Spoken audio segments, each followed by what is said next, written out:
Министър Мундров обяви, че кабинетът е организирал най-прозрачните избори до момента. Тези избори бяха най-прозрачните до момента, не сме разследващи и не могат да се произнесат дали бяха честни.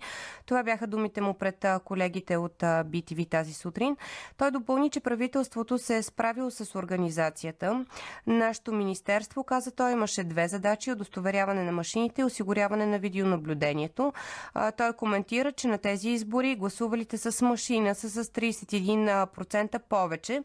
Технически проблеми, наложили спиране на гласуването с машините, е имало в 125 секции, което е под 2% от всички. Що се отнася до видеонаблюдението, според него, при над 11 000 устройства в комисиите, само от 57 устройства няма запис. 43 изобщо не са били включвани от членовете на комисиите, 10 устройства са имали технически проблеми. Към този отчет на министър Мундров всъщност добавям още данни за известни съмнения за това как са протекли изборите от партия Величие. Казвам добър ден на Йордан Мицикулев. Той е кандидат за депутат от партията, всъщност е IT специалист, който излезе с интересни данни. Здравейте, добър ден! Здравейте, добър ден на вас, на вашите зрители. И така, какво и как направихте и до какви изводи стигнахте? Аз съм съгласен, че до някъде изборите са прозрачни, защото благодарение на тази прозрачност ние успяхме да установиме 1 207 330 мъртви души. Това са хора с адресна регистрация в България, които имат право на глас, но никога не са го ползвали. И затова сега ще ви дам едни много интересни примери, директно по населени места. Ще почнем с село Бело поле в област Благоевград. Така, по данни на ГРАО, там има регистрирани 611 жители по настоящ адрес, но в въпросното село са получени 9300 бюлетини. Също нещо го имаме в Лугодаш, Благоевград. Там имаме 304 жители, получени 4000 бюлетини. Имаме такова нещо и в село Лешко, пак Благоевград. Там са най-голямите неща, където се случвали. 188 жители по настоящ адрес. Имаме 1900 бюлетини. Може би тези останалите са по постоянен адрес. Отишли са да гласуват. Да, това е по данни от ГРАО. Доста интересна информация, как така може да живеят 180 човека, пък да получат 1900 бюлетини. И ние започнахме да се ровим с нашия екип и установихме, че общия брой на хората, които са регистрирани по този начин и които се възползват от правото си на глас, но не го упражняват, са 1 207 330 човека на територията на страната. Ама вие не можете да бъдете сигурни, не можете да бъдете сигурни, че всъщност тези 1 милион души, за които говорите, не са упражнили правото си на глас. Откъде идва това? Това идва от данните. Данните не лъжат никога. Обикновено като гледаме данните, ни показват точна информация. Спекулата е вече нашите собствени разсъждения. Сега, относно това нещо, ние установихме, че в цялата страна са получени едни допълнителни 220 000 бюлетини, точно по такива малки населени места. Аз мога да ви ги дам и като данни. В Рик, Благоевград имаме 87 000 човека, така възползвали се от това нещо. В Рик, Бургас имаме 7800, Добрич 31 000, в Кърджали 329 000. Вижте само какви области ви казвам, те са доста силно зависими от една конкретна партия. Рик, Разград имаме 76 000 мъртви души, в Силистра 5 000. Как ги установихте? Как установихте, че всъщност това са точно мъртви души? И че всъщност вие излизате с хипотеза, че някой друг е гласувал вместо тези хора? Не, тя не е хипотеза. Ние източихме данните от ГРАО и там в ГРАО пише реално колко човека живеят в това село. Но по данни от ЦИК излизат доста повече. В смисъл, в Бело поле, в Благоевградско излизат, че живеят 14 000 човека, като 11 000 имат право на глас. Там има само една отворена секция, а по закон, по принцип, на 1000 човека могат да гласуват не повече от 1000 човека в една секция. Да, в едно село трябва да се, по закона, ако всичко е по установения ред, се оказва, че трябва да има 11 секции в село с 30 къщи. Нали се сещате, че това малко невъзможно звучи?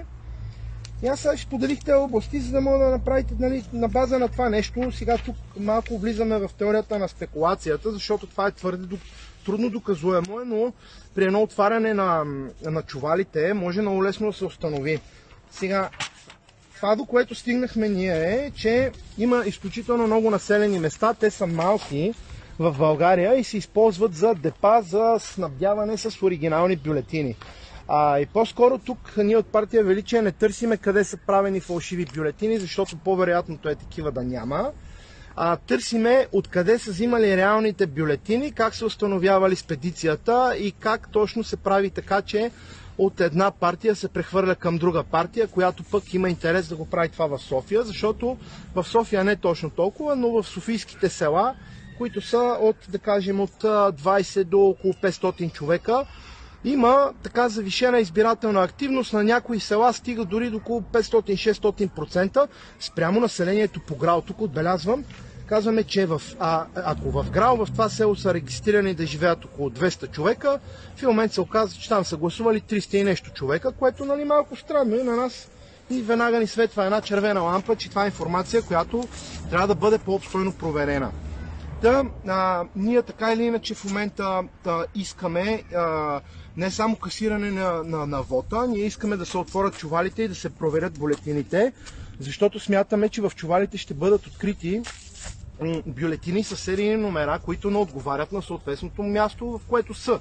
Как, нали, всичко е, как да кажа, проверено, огромен процес, много хора, МВР следи за бюлетините също. Ние не работим с МВР, ние работим с наш собствен екип, права сте. Около 1000 човека в момента проверяваме. Ние успяхме да направим пълна дисекция на изборния процес. За МВР не мога да коментирам това, което се вижда, че работа не са свършили, но пък много говорят. Надявам се да са свършили някаква реална дейност. Имам предвид, че всяка бюлетина има номер, печати и куп други формалности, които да гарантират честността. Един печат струва 60 лева и може да бъде изработен във всяка една печатна агенция. Не мисля, че това е нещо достоверно. По-сложното в случая е изработката на бюлетините, защото там има малко повече специфика и това, което установяваме ние е, че в случая не говорим за фалшификация на бюлетини, а тук говорим за прехвърляне на валидни бюлетини, на оригинални бюлетини от населено място в населено място. И това се вижда, особено се забелязва в малки населени места, пак ще повторя, от 20 до 500 човека, където избирателната активност е изключително висока и там се забелязва, че хората са гласували с тази висока активност, конкретно 2 или 3 партии. Сега кажете как разбрахте, че всъщност са прехвърляни бюлетини от една секция в друга, защото това звучи малко конспиративно, които са валидни бюлетини. Нали? Точно това така, е невъзможно според правилата. Малко по-рано в разговора ви казах, че това е нещо, което просто трябва да бъде проверено, защото нашите доказателства сочат за нещо такова. Естествено, ние не можем да кажем на 100%, защото не сме заловили хората, които са прехвърлили бюлетините, но пък имаме достатъчно сигнали за хора, които на следващия ден след изборите са унищожавали такива. И сами се сеща, че една бюлетина, за да бъде унищожена, тя трябва да бъде заместена с нещо друго. При положение, че печатниците не могат да напечатат фалшификати, ние на практика търсим откъде са дошли оригиналите и в случая аз ви казвам това, до което сме стигнали и много ще се радваме, предполагам и цялото българско население ще се радва много да разбере реално какво се съществува вътре в чувалите, когато се отворят да бъдат преброявани, защото пак ви казвам, ние очакваме там да видим серийни номера на бюлетини, примерно в Сливен да видим бюлетини, които са дошли от Благоевград. Излиза, че машинното гласуване е по-сигурно според вашата партия, така ли? Не, еднакво компрометирано е на този етап и машинното гласуване. Ние установихме също доста нарушения и при машинния вод.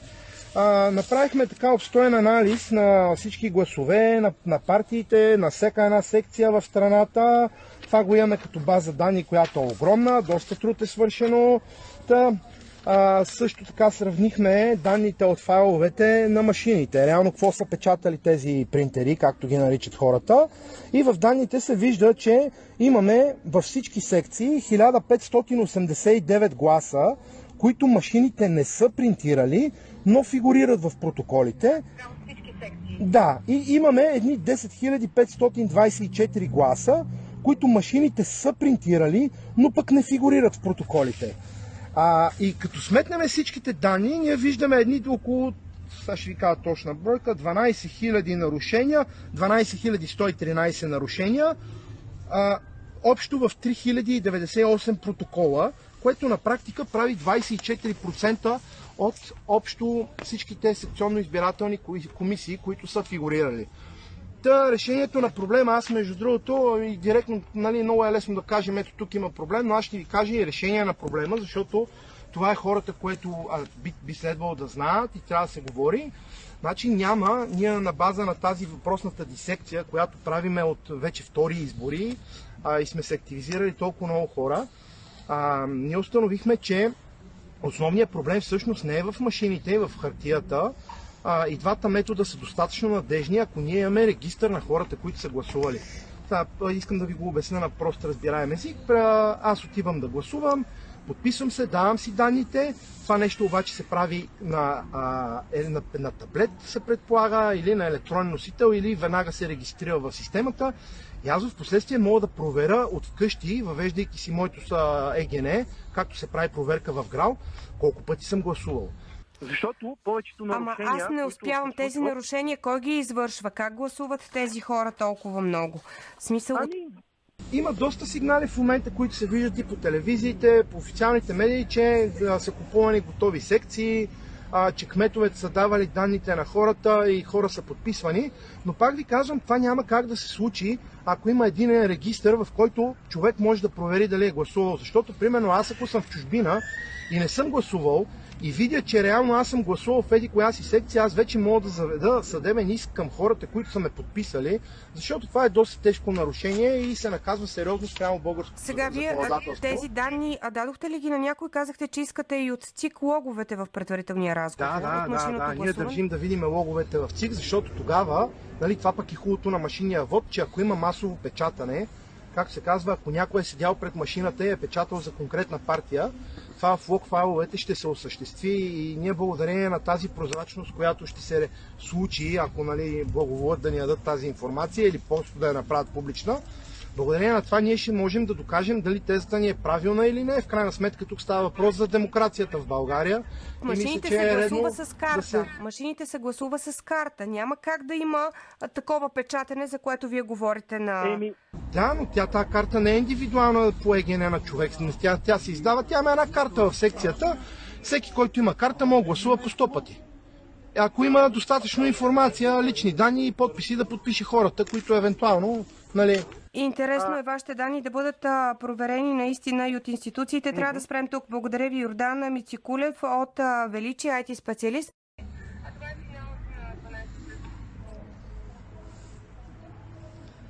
Ето това са данните. Хората все повече трябва да оговорят това нещо. Има решение на проблема. И първо за кой даде интервю, защото това не се чува. Дадохме интервю в момента за БНР. Забравих името точно на госпожата, но по радио Снежана е госпожата, но аз съм изключително благодарен, че ни слуша, защото често имат така навика да не слушат тези неща, особено когато са важни. Тук това е един подготвен сигнал, който все още не е юридически оформен. Този сигнал ще бъде направен публично достояние и той ще бъде изпратен на абсолютно всичките институции в страната и в чужбина, които могат да гарантират правото на вашия вод. И нашата голяма борба в случая е да се създаде такава информационна база данни, която да съдържа данните на всички хора, които реално са гласували на конкретните избори, и така по този начин ние 95% от изборните машинации можем да ги унищожим буквално, защото няма как, примерно аз да не съм гласувал и някой да ме подпише, защото просто ще го видя в тази система. Решението не е толкова сложно, но се изисква така политическа ангажираност, без значение от коя партия, просто трябва да се дава зор на тези хора в парламента, да решават проблемите, а не само да ни съобщават за тях. Кажи, къде те намираме? Сега ме намирате на протест в близо до село Свобода, което не е свободно, това е Чирпан. В момента сме на центъра на Чирпан и тук се бориме за друга несправедливост. Окей, благодаря ви, лек ден. Лек ден.